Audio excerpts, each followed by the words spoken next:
भारत ने ये फैसला किया है कि 2023 में वो G20 समिट करवा रहे हैं, जिसमें कि पूरा यूरोप वहाँ पर आएगा इंडिया में, और बड़ी तादाद में जो फॉरेन कंट्रीज़ हैं इस G20 समिट में हिस्सा लेते हैं।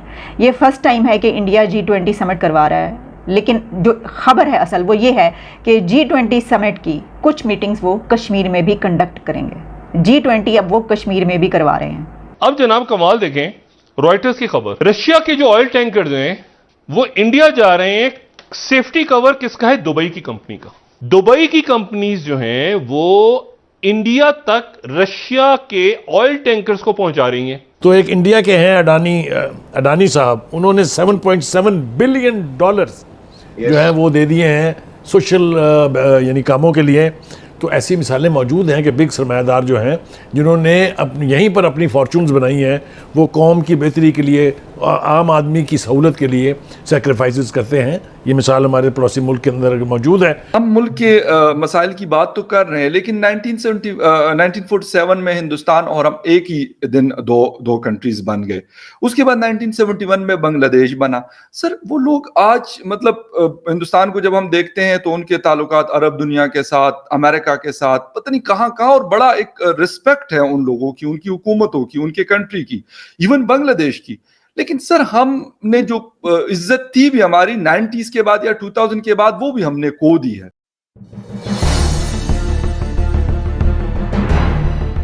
हम आराम से, बहुत आसानी से हम रशिया से ऑयल ले सकते थे और ले सकते हैं। और आप ये देखें कि इसमें एक ब्लूमबर्ग की दो स्टोरीज हैं आज। ब्लूमबर्ग की पहली स्टोरी ये है उनकी कि Pakistan plans wave of taxes to help meet IMF bail out goals. ये ब्लूमबर्ग आज जो टैक्सी लगे हैं उसके ऊपर ब्लूमबर्ग की स्टोरी पहली, ठीक है। 10% tax impose on industries including steel, banks, textiles, ठीक है। प्राइम मिनिस्टर कह रहे हैं कि tough decision to save economy. ये ब्लूमबर्ग जी। दूसरी ब्लूमबर्ग की दूसरी स्टोरी पाकिस्तान से रिलेटेड।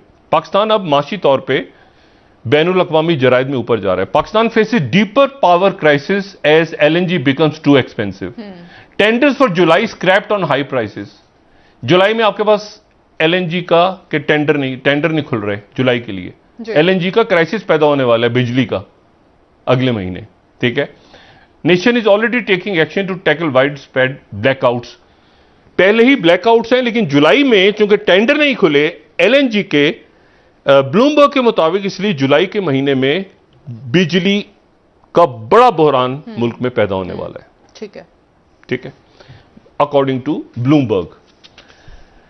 फिर उसके बाद मैं आपको सिर्फ ये बताऊं कि जब फैसला करना होता है ना मुल्कों ने, और सफारतकारी करनी होती है तरीके से, अगर आप रशिया से, फर्ज करें पैरेलल आप रशिया से एक ऑयल की बात करें इस वक्त, तो आपका क्या ख्याल है? आपके ऊपर अमेरिका पाबंदियां लगा देगा? इंडिया पे लगा दी, चाइना पे लगा दी।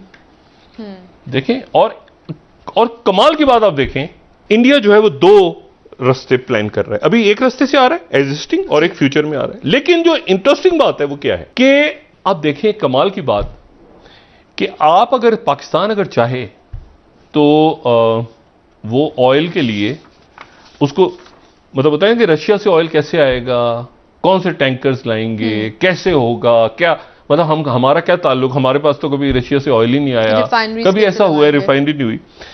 अब जनाब कमाल देखें, रॉयटर्स की खबर, 15वीं खबर हमारी, रशिया के जो ऑयल टैंकर्स हैं वो इंडिया जा रहे हैं।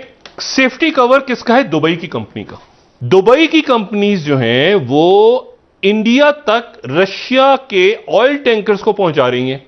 अच्छा, हैं वो UAE की कंपनियां, दुबई, फुजैरा में बेस्ड है, फुजैरा की कंपनी है, उनके साथ कांटेक्ट कर लें आप। अभी पाकिस्तान से कोई जाए, जाके वहां UAE में बात करे कि जी ये कंपनी के साथ आप हमें रशियन ऑयल के, वो रशियन ऑयल आपको पहुंचा जाएंगे। ये फर्स्ट टाइम है कि इंडिया G20 समिट करवा रहा है, लेकिन जो खबर है असल वो ये है कि G20 समिट की कुछ मीटिंग्स वो कश्मीर में भी कंडक्ट करेंगे। G20 अब वो कश्मीर में भी करवा रहे हैं। ये एक बहुत बड़ा जियोपॉलिटिकल मूव है। इसकी वजह यह है कि कश्मीर में इन तमाम लीडर्स को लेके जाना, वहाँ पर अमेरिकन प्रेसिडेंट जो बाइडन भी होंगे, वहाँ पे फ्रांस और इसके अलावा जितने भी और कंट्रीज़ हैं उन सब के लीडर्स कश्मीर में भी जाएंगे। वहाँ पर बाकायदा समिट के दौरान जो मीटिंग्स होंगी उनके लिए इंतज़ामात किए जाएंगे। आप जानते हैं कि कश्मीर में बहुत सारी ऐसी चीज़ें होती हैं कि हड़तालें हो रही हैं, और इसका मतलब है कि उन सब पर जो है वो कंट्रोल रखा जाएगा, कंट्रोल किया जाएगा, और इस तरह की कोई सूरत हाल पेश नहीं आएगी। और वो ये जानते हैं कि वो इस तरीके से इसको कंडक्ट करेंगे कि वहाँ के बाहर के लोग जाके वहाँ पर देखें, और वहाँ पर ऑलरेडी वो इन्वेस्टमेंट ला रहे हैं। तो पाकिस्तान के लिए इसलिए बहुत बड़ी खबर है कि कश्मीर का मौजू आप जानते हैं, पाकिस्तान तो इसके ऊपर जो है वो बड़ा अहम टॉपिक है पाकिस्तान के लिए। हमारे पास लीडरशिप का फुकदान है। हमें पाकिस्तान को पिछले 74 सालों में कोई भी लीडर मिल ही नहीं सका, चाहे वो फौजी हो या चाहे सिविलियन।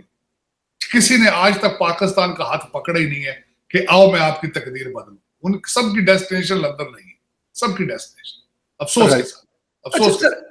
इसके साथ साथ एक और चीज भी अभी कि जीटी रोड है और कुछ जगह है, इस्लामाबाद स्पोर्ट्स कॉम्प्लेक्स है, आपने देखा होगा, उसको सर मॉर्गेज करा के और उसके ऊपर भी कर्जा लेने की बातें हो रही है कि क्योंकि पैसे कम है तो हमें 2 ट्रिलियन रुपीस यानी 2000 अरब रुपए इस तरीके से जनरेट करना है। कुछ मोटरवेज जो बच गए थे उसको भी मॉर्गेज करा के और कह रहे हैं कि इसके ऊपर हमने पैसा उठाना है मार्केट से।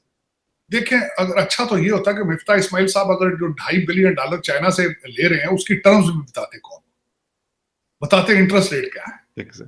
अफसोस के साथ मैं कहता हूं कि पिछले जो कर्ज भी चाइना से लिए गए थे उनके इंटरेस्ट रेट डिस्क्लोज करने वाले ही नहीं थे, इन्होंने किए ही नहीं थे। मेरी यहाँ 1-2 दफा अमेरिकन डिप्लोमेट से बात हुई थी, उन्होंने कहा था कि अपने पाकिस्तानी दोस्तों को ये बताओ कि अमेरिका जब देता है वो ग्रांट देता है, वो एड देता है, लोन नहीं देता। ये चाइना के साथ तुम्हारी दोस्ती है, वो आपको लोन देता है और इतने खतरनाक इंटरेस्ट रेट पे देता है कि आप उनको पब्लिकली या अपने ईवान के अंदर डिस्कस ही नहीं करते। मिफ्ता इस्माइल साहब अच्छा होता कि 2.5 करोड़ जो लिया इन्होंने चाइना से आ रहा है कर्जा, उसकी टर्म्स भी बताते, क्योंकि इन्होंने पिछले माजी में जो खान साहब है ये तो चाइनीज बैंकों से भी लोन लेते रहे, गवर्नमेंट से लेना तो अलग की बात, और उनकी टर्म्स बहुत खतरनाक थी।